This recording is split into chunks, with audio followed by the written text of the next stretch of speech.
Thank you, Ben, for coming. Take it away. Thanks very much, Luke. And thanks for everybody being here. Really appreciate the interest, agencies, landowners, partners. As Luke mentioned, I'm the Mid-Atlantic Forest Conservation Director. Just a little bit about me and my background. I'm a forester, not a biologist. It's great to follow great biologists like Raina and Bob and Richard. Really what I do at the Ruffed Grouse Society is help implement the great wildlife biology that's been researched and established in many states over many decades. RGS shifted to a kind of a forester working forest model. And so I'm part of that shift. So when I think about me as a forester, not as a field forester, you know, when you think of a forester, you think of a forester out in the woods, marking trees. I love doing that. But mostly I work with partners. And I'm kind of in a MacGyver type role. You guys remember that TV show MacGyver from years back, where there's some situation and he's got to figure out how to, you know, defuse the bomb or, you know, somehow solve the problem and get out of a jam. That's what we do as foresters at the Ruffed Grouse Society, American Woodcock Society. The time, you know, the clock is ticking. Raina had great information about long-term trends for grouse. Bob had similar trends for woodcock. So the clock is ticking, and we got to figure out how we get more forest management done, good forest management at scale that benefits not only grouse and woodcock, but lots of non-game species as well. That was one of the reasons I was so glad to follow Richard, because we work on a wide variety of species, which I'll talk about in a second. So I'm going to talk about a little bit about RGS and AWS, our Ruffed Grouse Society, American Woodcock Society, kind of reiterate the importance of historic disturbances on the landscape that our species have adapted to over many thousands of years. Talk just a bit about habitat challenges, but mostly talk about what we're doing about it. I have the great pleasure of working with lots of great partners, federal and state agencies, industry, private landowners across the Mid-Atlantic, on implementing what we consider to be a very effective model. It's not one thing, it's always tailored in certain circumstances. I'll get into that. But it's this concept of dynamic forest restoration blocks. I certainly didn't think of it. It goes back long before my time at RGS. But it's a really kind of a practical framework for implementing the good forest management, the wildlife, you know, science that we have with lots of different partners. I was going to mention, if anybody's interested in RGS and AWS, we have a couple of great members. Ted and Clay, can you guys raise your hands? One of the great things about working at RGS and AWS is that we have chapters, we have members, tens of thousands of members across the country, mostly in the northern states, the mountainous part of Appalachia up in Northeast. Passionate, dedicated conservationists. And the great thing about, you know, our members is that they get out and do stuff, you know, not just hand-wringing, not just, you know, complaining, but we have chapters that have been working with state agencies, like in Pennsylvania, for 40 years, annual, you know, get out and get dirty, plant trees, work on habitat kind of thing. So talk to Clay and Ted or me if you want more information about RGS and AWS. And of course, you can check out our website. Okay, so, you know, our mission is to unite conservationists. We really envision healthy landscapes with managed forests, good for all wildlife.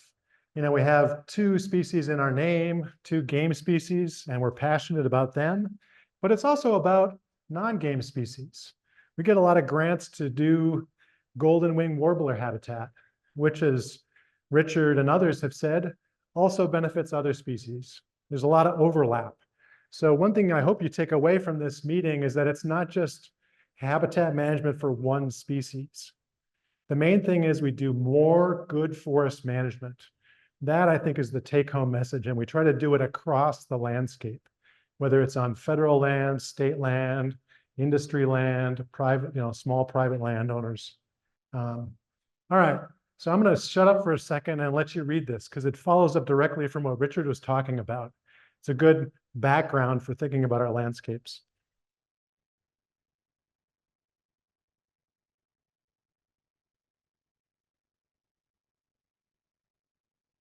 So it's this historic background of disturbance on the landscape, fires set by Native Americans, by lightning, insect damage, wind throw, tornadoes, ice storms. All these things impacted forest stands and led to a diversity of habitat condition, forest stand ages. Just think about the natural variation of how moist the soils are and what kind of forest they can support from a wetland stream up to the top of a ridge. You've got a lot of different, moisture regimes along that gradient. Different kind of forests adapted and do better in different places. We don't really have that much diversity on the landscape anymore. What we tend to have is a single-aged forest on the left. And think about that photo Richard had with the forest that had kind of patchy variation on the ridge, and then a kind of a scrubby shrubland type pasture in the foreground. That's the kind of habitat we want and that wildlife need. So we got to have the young and old stands intermixed on the landscape. This is a little bit hard to read maybe, but what I would just point out is this is a relatively small scale map. It's only a couple miles across. I think this is from Western North Carolina in the Nantahala-Pigskin National Forest. So the red polygons, those are forest stands that are pretty young. This is that young forest habitat. So there's some nice young stands. But then what I really want to point out is, look at all the other age classes of forest. You've got the really old, over 120 years, up to 300 years. Those are right next to the young forest and the middle-aged forest. That's what we want to see in more places across ownerships. It's that young and old and the in-between, and forest with open canopies and even some grasslands intermixed with young forest and the old forest. It's all important. We just got to figure out how to get it back on the landscape. That's what we have in many places, most places across the Central Appalachians. Looks great, but as Richard was saying, it's not good for wildlife. So what do we do? That's what dynamic forest restoration blocks were developed to address. You can't do everything all at once across the landscape. You got to pick your priority areas. So going back about 7 or 8 years from Pennsylvania, the Game Commission, Ruffed Grouse Society, American Bird Conservancy, Indiana University, Pennsylvania, and others developed this dynamic forest restoration block concept. It's not one thing. It's not a, this is your cookbook, this is your recipe, but it's a framework for taking a landscape like this and moving it over time, in a meaningful time frame, like maybe 10 years, to a much more diverse, healthy landscape for lots of different wildlife species. So I'm going to have 3 examples from Pennsylvania, Maryland, and West Virginia of how I'm lucky enough to work with lots of partners to do that kind of thing. So technical term, dynamic forest restoration blocks. Again, think of it as kind of a guidebook, a cookbook for applying in particular places. I'm MacGyver in some tight situation, working with partners, trying to figure out how to solve their practical forest management challenges to move landscapes toward the desired conditions. All right, so it's an operational framework to implement plans. We all have had this situation, the experience of being involved in a plan or seeing a plan that for one reason or another doesn't get implemented. It's not for lack of interest or bad will. There's just challenges to doing what we want to do in life, right? And so agencies have this challenge. Think of a dynamic forest restoration block as a way of working with plans, either existing plans or new plans, and helping the partners solve the challenges. Often it's funding, sometimes it's capacity, it's technical, like we need more foresters, we need time, we need somebody's time to work on, how to deal with a challenge. And it's always case by case. It's always like, okay, here's the state forest, and they want to get to this place, and we're here. How do we do something meaningful on a flexible time frame to make progress, to take bites out of the apple? So that's what we're talking about. And work with lots of different types of landowners, lots of different types of landscapes, forest types, and lots of different challenges. All right, so let's get started. I'm going to walk you through one example from Pennsylvania in kind of detail, and then I'll talk about a few other examples in Maryland and West Virginia. All right, so what do we mean by landscape scale? We don't only want to work on 20 acres and then do a project 100 miles away on 20 acres, because as Raina was describing, ruffed grouse in particular, they don't fly that far, they don't move that far. So we want to work on larger scale. Imagine 1,000 acres, but preferably 10, 20,000 acres, like a small watershed. And so most of these in the Central Appalachians will be dominated by this legacy of clearing the land, industrial, land clearing, industrial logging of, late 1800s, early 1900s. So that's the forest we have. So how do we move that forward? First example is from Tuscarora State Forest, up northwest of Harrisburg. Really glad to be working with Raina at the Game Commission, working with the Bureau of Forestry, staff at Tuscarora State Forest in particular, the Nature Conservancy, local Pennsylvania Game Commission, land managers, foresters. We got a grant from the National Fish and Wildlife Foundation to develop and implement dynamic blocks at Tuscarora State Forest, some game lands, working with TNC and one of their preserves just on the west side of the Susquehanna, and then 2 water authorities that serve Harrisburg and Duncannon Borough. So lots of different landowners working on the same project. So they all have different challenges, they all have different resources, and my job is to sort of fit them together and figure out how to work together and move forward. All right, so we're going to be looking at one of the landscape management units on the southwest side of the Tuscarora State Forest.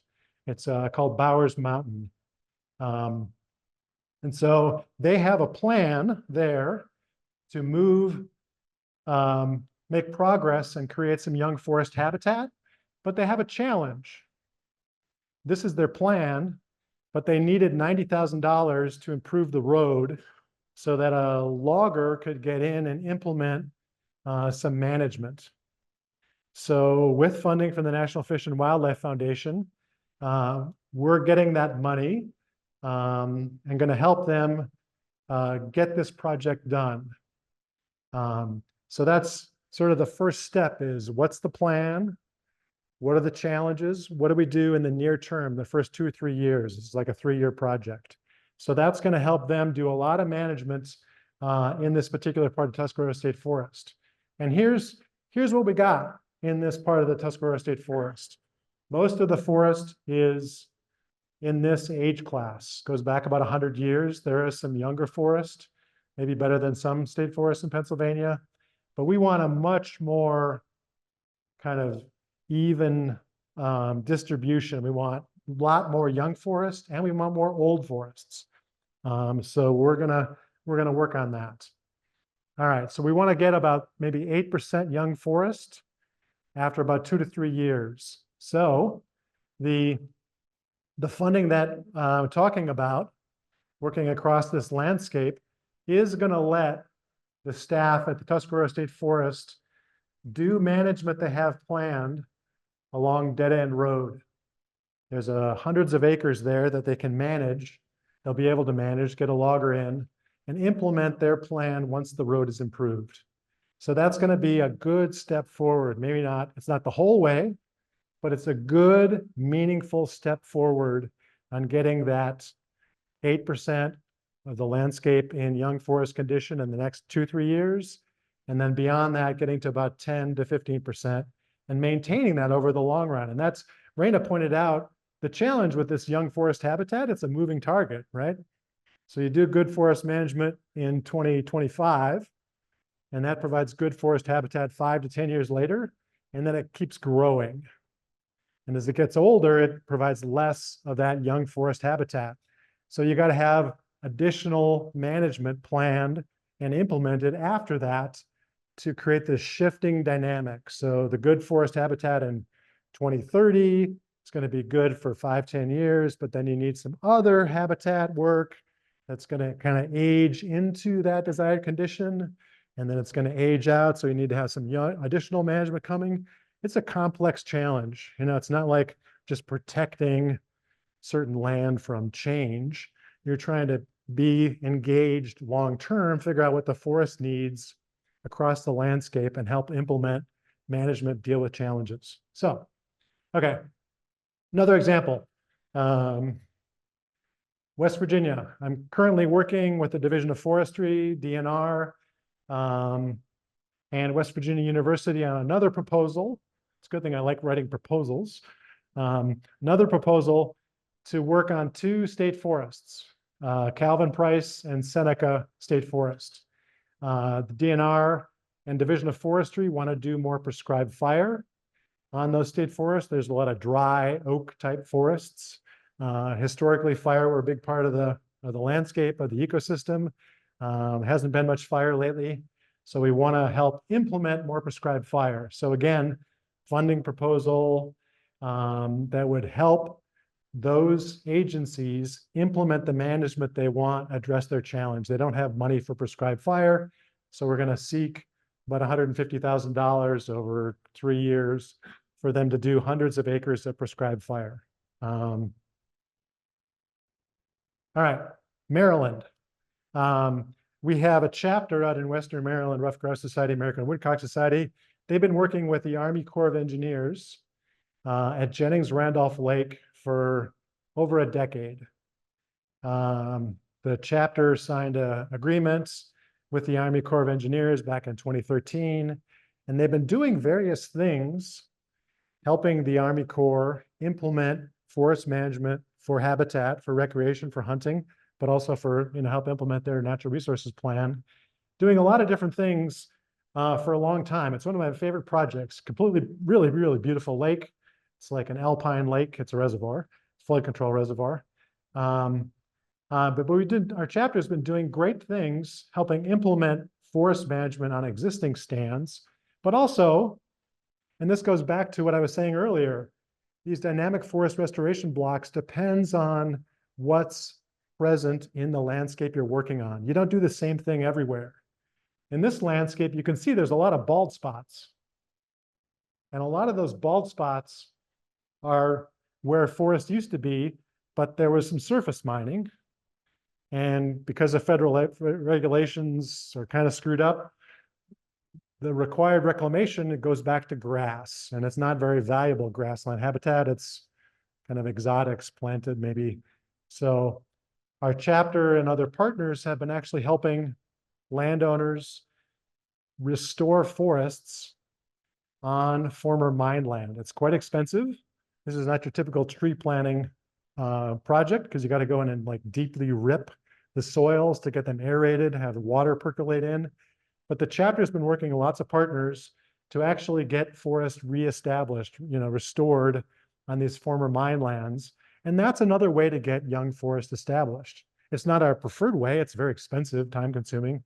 But in certain circumstances, it can be helpful to move forward toward the landscape scale habitat goals.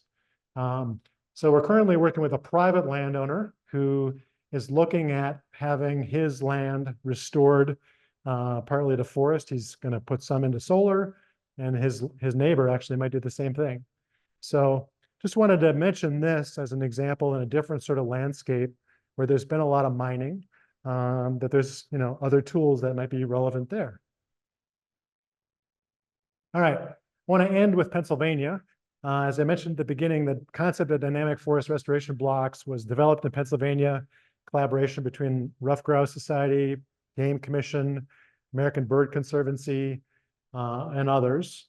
And at this point, there's been over 300,000 acres, mostly on state game lands, lands that the Pennsylvania Game Commission manages, but also some state forests and even some state parks where dynamic forest restoration blocks have been planned and are being implemented. It's really a fantastic conservation accomplishment. And one of the things that I'm doing is working with private landowners, about 10 miles around those public lands where dynamic blocks are being implemented.